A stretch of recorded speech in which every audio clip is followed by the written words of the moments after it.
طيب. بسم الله الرحمن الرحيم. الحمد لله رب العالمين، والصلاة والسلام على المبعوث رحمة العالمين سيدنا محمد وعلى آله وصحبه وسلم. سبحانك لا علم لنا إلا ما علمتنا إنك أنت العليم الحكيم، وتب علينا إنك التواب الرحيم.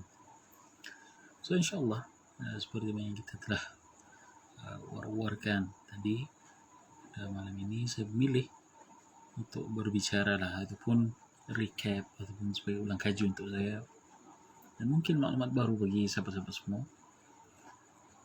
Kita akan berbicara pada hari ini berkenaan tentang satu topik yang saya kira sangat menarik, apatah lagi apabila ia dikaitkan dengan seorang filsuf Islam yang memiliki sudut pandang yang tersendiri berkenaan tentang Islam itu, dan juga tentang tata cara bagaimana dia melihat Islam itu sebagai sebuah agama, sebagai sebuah syariat, sebagai sebuah ajaran yang menyelamatkan ke semua orang.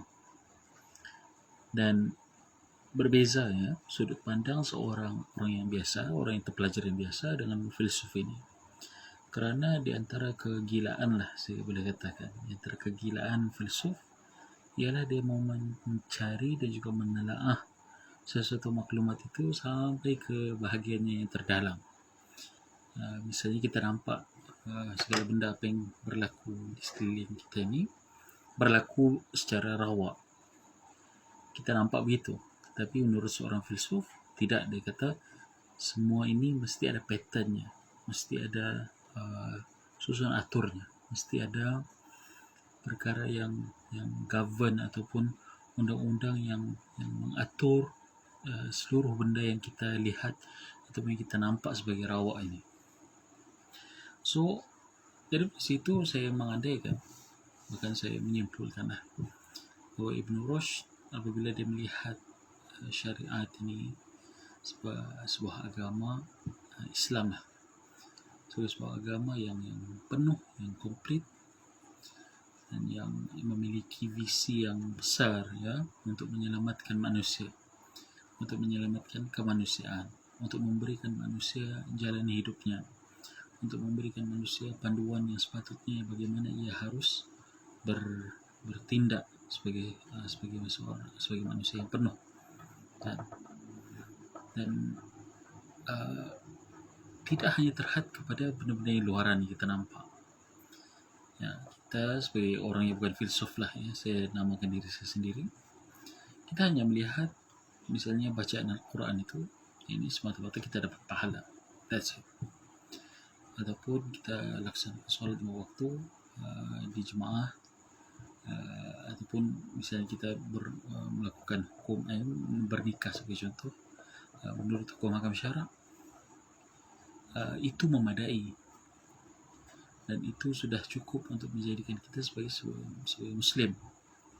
Dan sebagai muslim, tetapi hanya terhad kepada itu. Sementara bagi mereka ini, bagi filsuf, mereka melihat Islam ini sebagai satu kesinambungan. Bacaan Al-Quran tadi tidak berpisah jauh daripada apa yang dinamakan sebagai nikah tadi, ataupun solat tadi ada kesinambungannya dengan amal-amal ibadat yang lain. Dia tidak berpisah, tetapi sebagai satu kesinambungan, dan diturunkan oleh Allah SWT untuk mengatur kehidupan manusia. Itu sebagai salah satu daripada cara untuk melihatlah syariat ini. Kita boleh stay, kita boleh kekal melihat syariat ini sebagai satu yang terpecah. Tetapi itu berbeza dengan sudut pandang filsuf, bila mana mereka melihat syariat ini, macam saya katakan tadi lah, mereka melihat syariat yang nampaknya ataupun zahirnya nampak terpecah ini sebagai satu perkara atau satu benda yang memiliki kesinambungannya ataupun kesatuannya. Tapi bagaimana menyusunkan itu? Maka disitulah perbezaan antara seorang filsuf dan juga seorang pemikir. Seorang pemikir boleh mengaturlah, yang dia boleh katakan bahawa Islam ini terdiri dari usul dan furu'. Tapi usul dan furu' tidak memadai untuk menyimpulkan kenapa perlu wujudnya usul dan juga furu' di dalam Islam itu. Kita boleh cakap Islam ini terbagi pada akidah dan juga fiqh. Asluha thabit wa far'uha fis sama. Tetapi kenapa perlu ada? Ini soalan yang saya kira hanya mampu untuk dijawab oleh orang-orang yang memiliki cara berfikir filsuf ini. Dan daripada sinilah persoalan mengapa syariat ini diturunkan secara teratur. Inilah yang menimbulkan satu cabang baru di dalam pemikiran ataupun di dalam kajian Islam ini sendiri yang digelar sebagai maqasid syariah. Maqasid merujuk kepada perkataan maksad. Maksad merujuk kepada perkataan tujuan. Tujuan daripada syariat ini. Dan maka Ibn Rushd secara tidak langsung di dalam bukunya Faslul Maqal, saya tidak tahu sama ada dia secara tidak langsung ataupun dia sekadar menggunakan perspektif ini untuk mengukuhkan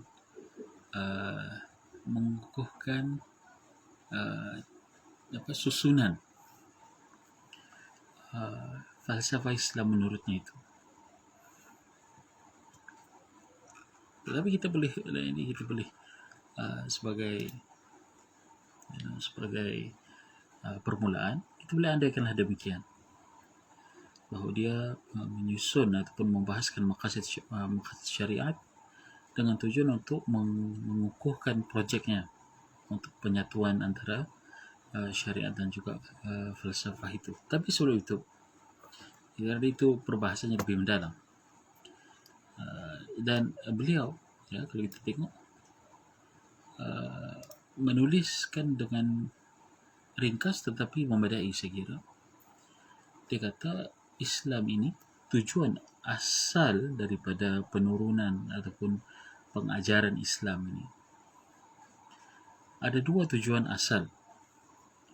Pertama ialah untuk mengajarkan pengetahuan yang benar, dan juga yang kedua ialah mengajarkan amalan yang benar. So di situ saya simpulkan mengajarkan pengetahuan yang benar ini berkaitan tentang akidah yang benar, dan juga amalan yang benar ini berkaitan tentang amalan rukun Islam yang benar itu.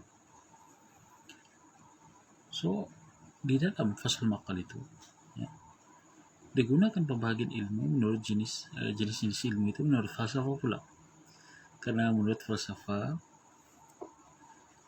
itu ada falsafah yang pure teori, ada juga falsafah yang dinamakan sebagai practical philosophy ataupun falsafah amali.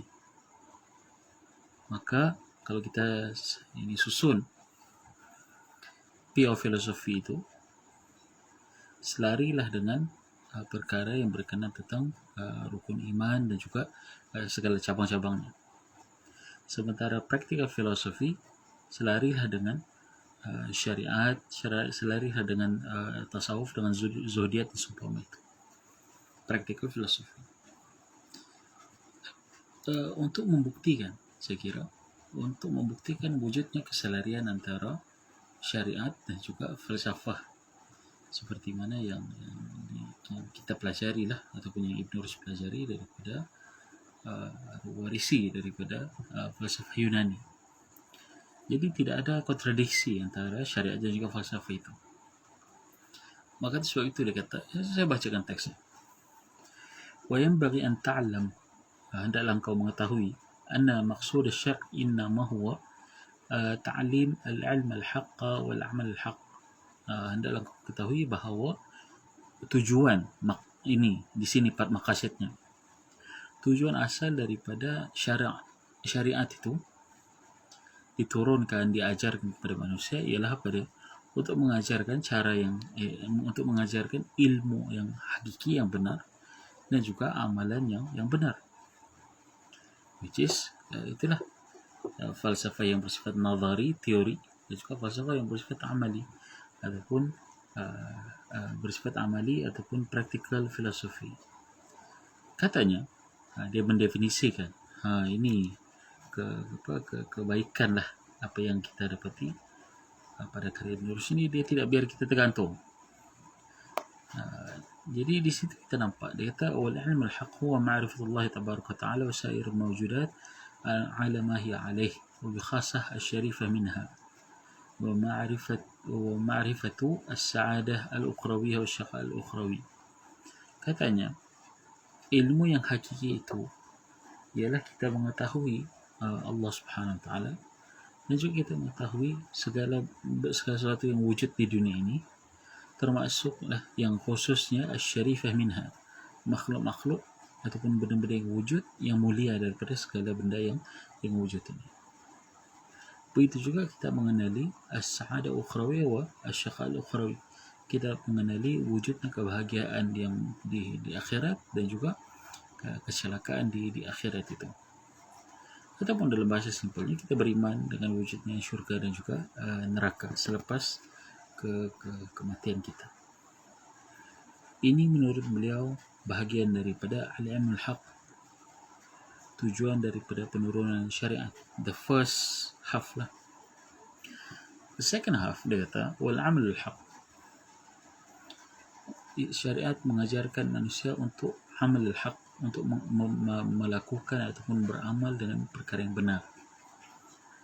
Apa dia? Imtithalul af'al allati tufidus sa'adah, yang mengajarkan manusia untuk buat benda-benda yang tufidus sa'adah, yang akan membawa seorang itu kepada kebahagiaannya, sama ada kebahagiaan di dunia sampai ke akhirat.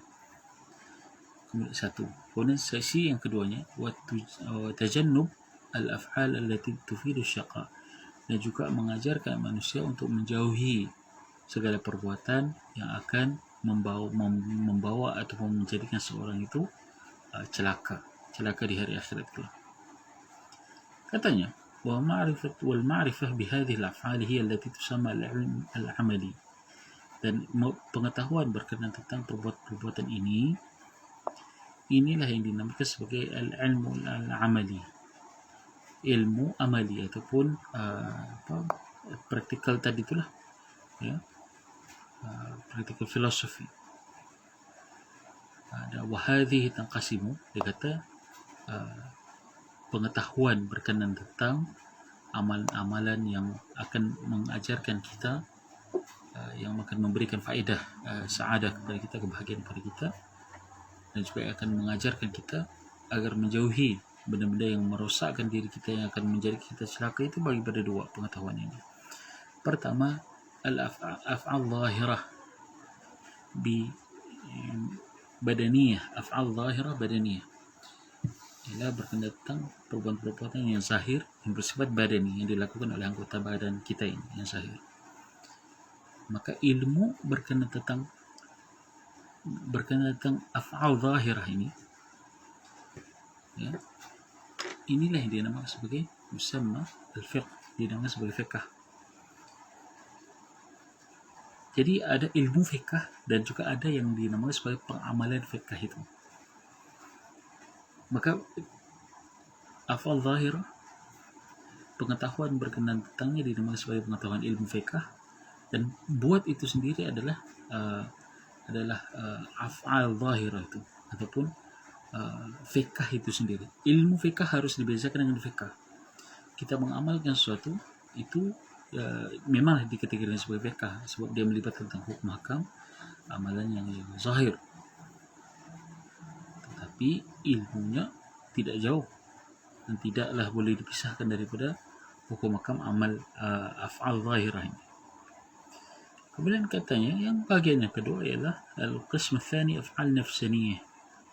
Bahagian yang kedua ialah perbuatan-perbuatan yang nafsani, yang bersifat kejiwaan, seperti kesyukuran, as-sabr wa ghair dhalika min al-akhlaq allati da'a ilaiha asy-syar' aw naha anha.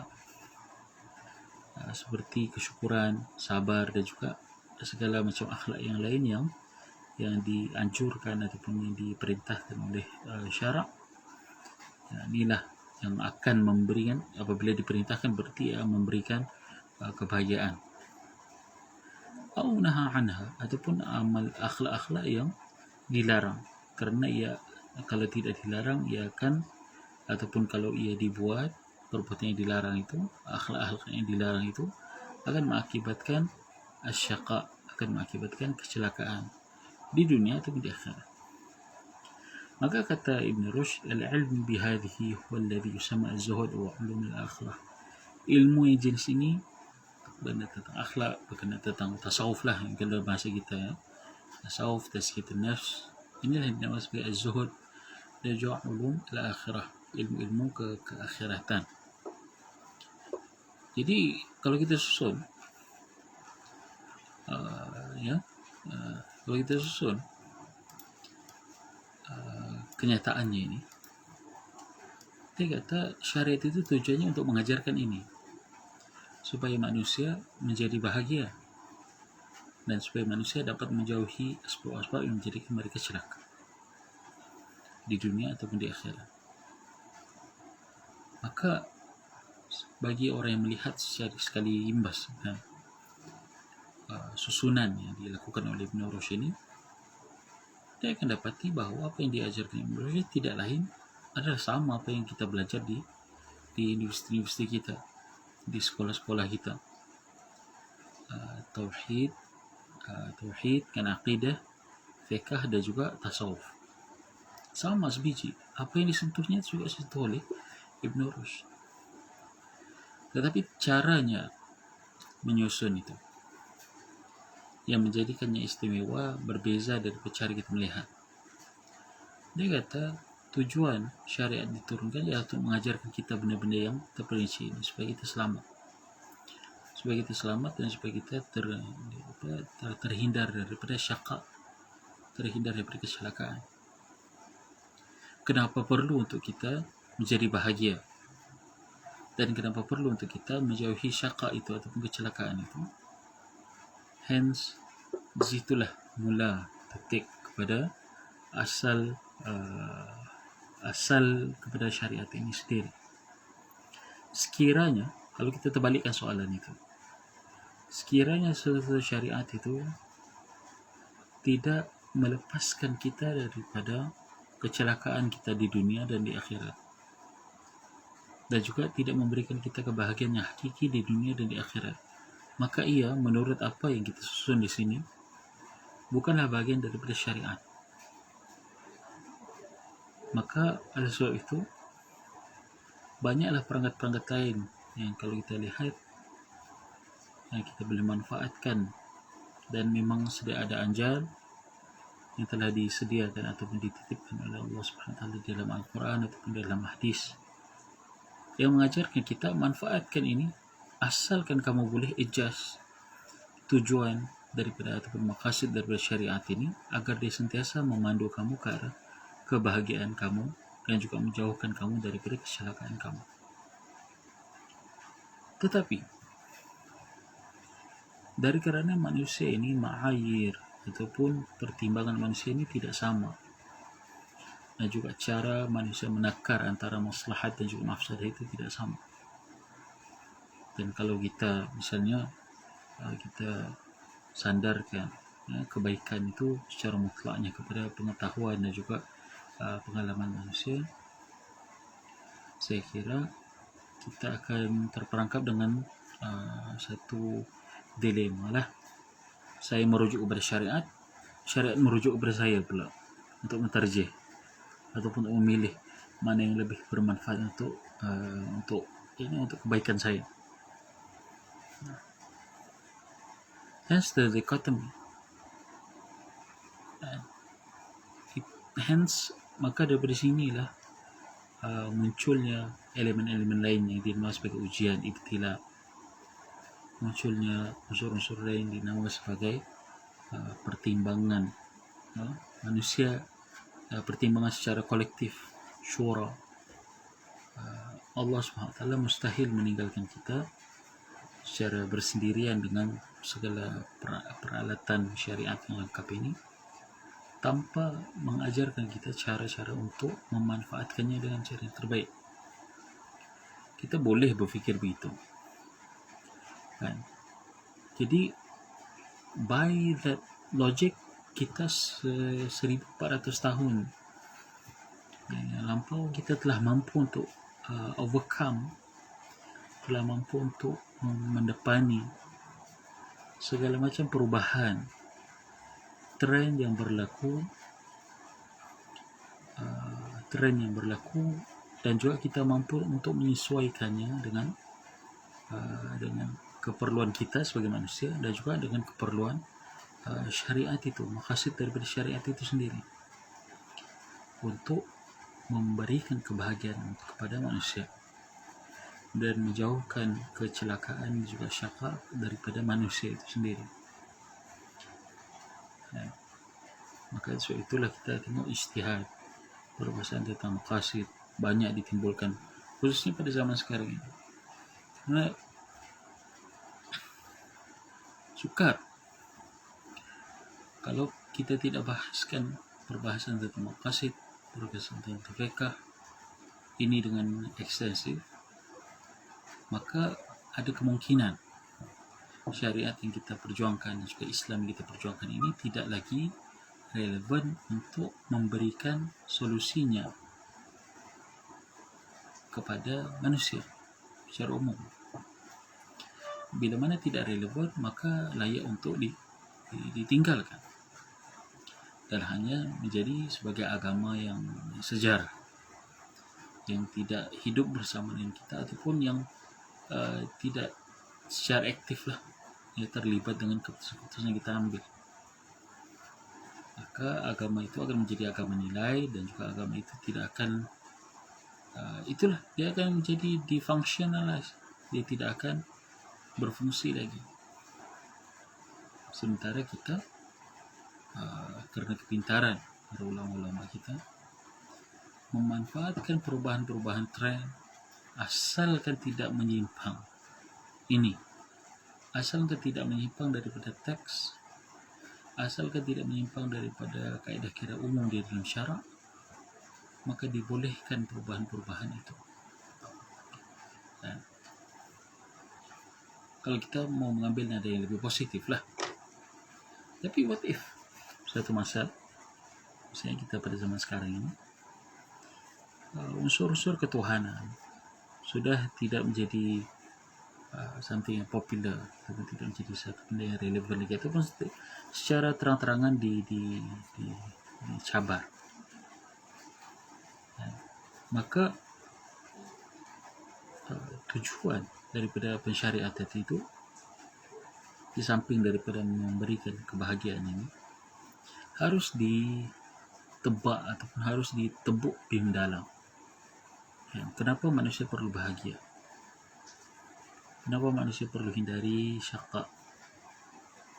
Perlu ditebuk itu lebih mendalam supaya kita boleh mencari paling tidak jawapan kenapa perlunya Islam kekal di zaman orang-orang sekeliling kita menjadi sekular dan juga rasionalistik pada zaman sekarang. Dan kita tidak boleh salahkan orang untuk menyerang Islam sebagai contoh, ya, karena itu tren cara mereka berfikir. Mereka mengandaikan, sebahagian daripada mereka mengandaikan, khususnya Perancis, bahawa agama ataupun Tuhan itu sebagai musuh kepada progres, musuh kepada perkembangan dan kemajuan. Sementara kalau tengok di Amerika, mereka melihat Tuhan itu tidak sepatutnya menjadi penghalang ataupun pemaju kepada masalah-masalah kemanusiaan, dan tidak supaya terlibat apapun pilihan mereka tetap bersepakatlah, kita boleh katakan, untuk melihat Tuhan sebagai satu benda yang sebagai satu entiti yang tidak ada faedahnya kepada kehidupan manusia. Sebagai Muslim kita boleh mencabar, tapi untuk membuktikan itu kita perlu jelas kepada diri kita sendiri terlebih dahulu, kenapa saya perlu bahagia. Bermula daripada situ, perlu kita boleh masuk lebih dalam. Kenapa saya perlu bertuhan sebagai contoh? Ia part daripada fitrah saya, betul. Tetapi sekiranya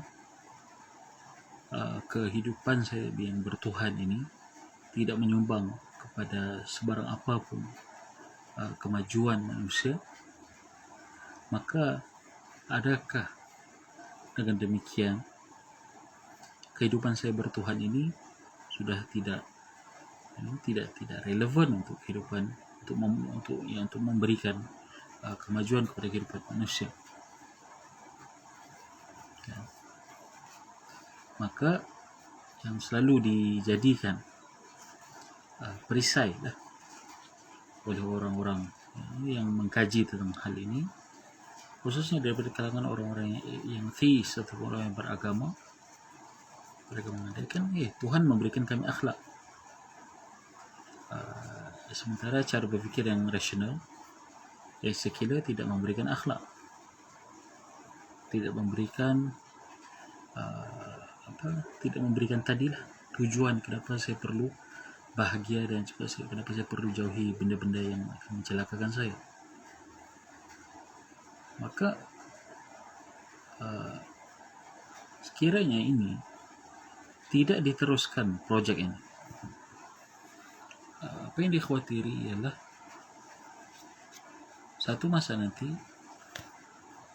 projek ini telah diteruskan ataupun dilangsung oleh seorang pemikir daripada Morocco, Syekh Taha Abdul Rahman, Hafizahullah Ta'ala, semoga Allah memanjangkan umurnya, di dalam bukunya yang berjudul Su'alul Akhlaq.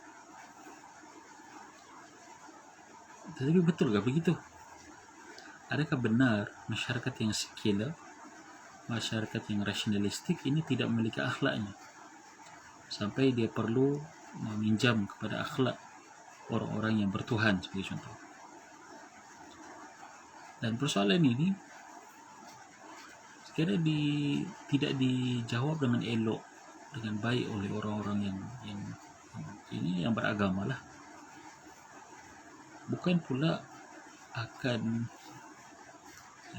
memperbaiki keadaan, tetapi bahkan menimbulkan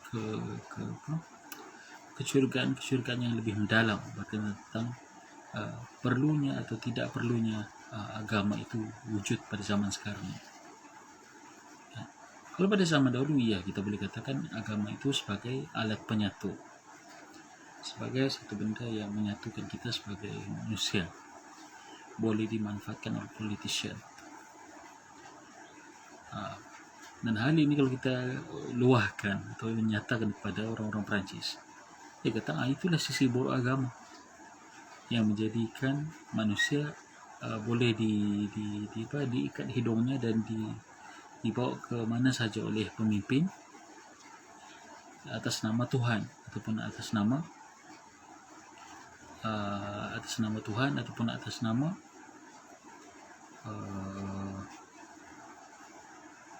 Tuhan ataupun atas nama something benda yang di atas lah kan.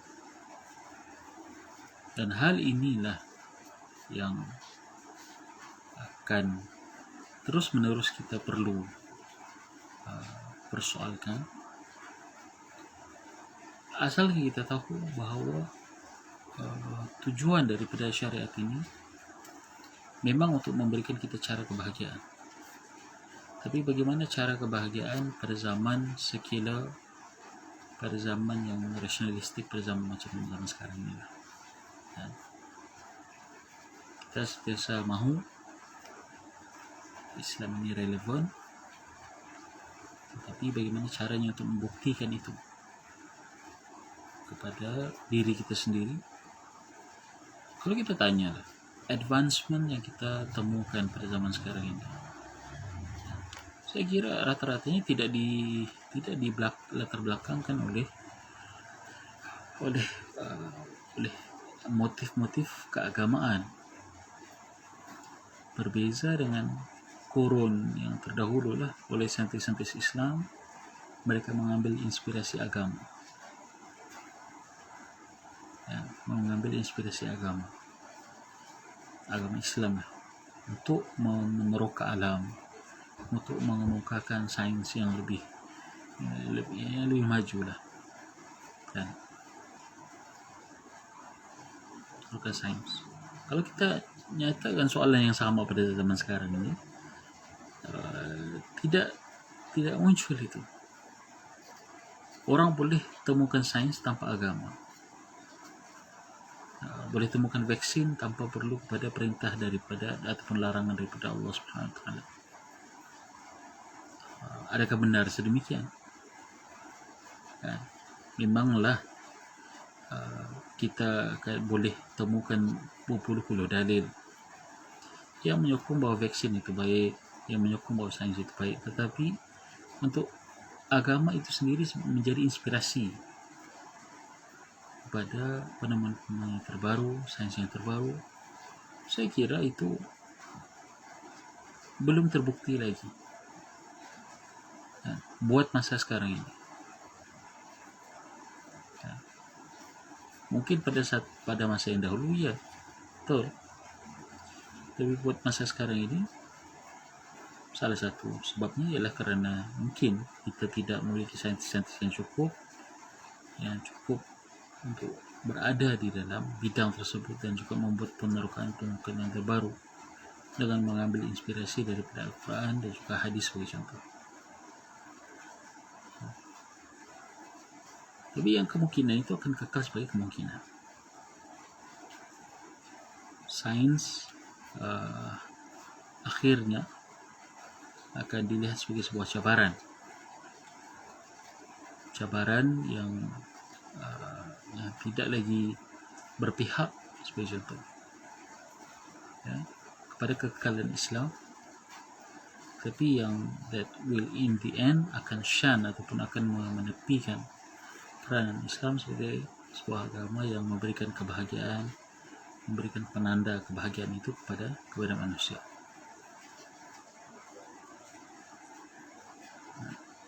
Jadi saya kira itu antara benda yang perlu untuk kita fikirkanlah. Bila mana kita katakan syariat ini berseiringan dengan kemodenan, kita ada satu cara lainnya yang kita boleh buatlah, atau yang telah dilakukan oleh kita bersama sekarang, di mana kita mengandaikan bahawa syariat itu tidak ada percanggahannya atau pertentangannya dengan sains ataupun kemodenan kita pada zaman sekarang. Tetapi kalau kita telah lebih mendalam, kerana kemodenan kita ada pada zaman sekarang ini bersifat sekular, bersifat rasionalistik, akan menenggelamkan unsur-unsur mistik dan juga unsur-unsur yang mukjizat dan karamah yang ada di dalam yang misteri dalam sebuah agama itu. Jadi adakah soalannya lagi, adakah agama ini in the end akan menjadi sebuah agama yang rasionalistik semata-mata dan akan menepikan unsur-unsur mukjizat dan juga benda-benda misteri bagi penganut agama tersebut? Wallah, sebagaimana soalan ini tidak kita temukan dan kita hanya ikut-ikutan saja sebagai contoh. Islam sesuai untuk diamalkan pada setiap zaman dan juga setiap tempat. Tanpa Islam itulah yang menjadi penggerak pada kemajuan. Maka buat masa sekarang ini, itulah jawapan yang terawal tadi, itulah yang terbaik yang kita boleh untuk kita jadikan sebagai jawapan terawal, di mana Islam sebagai sebuah agama boleh catch up dengan the rationalistic trend of modernism ataupun modernity.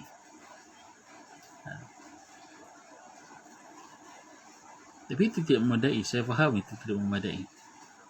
Tetapi buat masa sekarang ini mungkin itulah sebagai rahsia kenapa Islam ini masih boleh kekal pada zaman moden ini sekarang, saat di mana agama-agama lain hanya menjadi agama lambang ataupun agama sejarah saja. Wallah alam. Terima kasih kepada sahabat-sahabat yang sudi untuk ikut daripada awal sampai habis. Sorry lah, mungkin suara sedikit kurang kerana sekarang kini hujan. InsyaAllah mungkin kita akan panjangkan bahas perbahasan ini di seri-seri yang akan datang insyaAllah. Wallahu a'lam. Subhanallahi wa bihamdihi, asyhadu an la ilaha illa anta, astaghfiruka wa atubu ilaik. Assalamualaikum warahmatullahi wabarakatuh.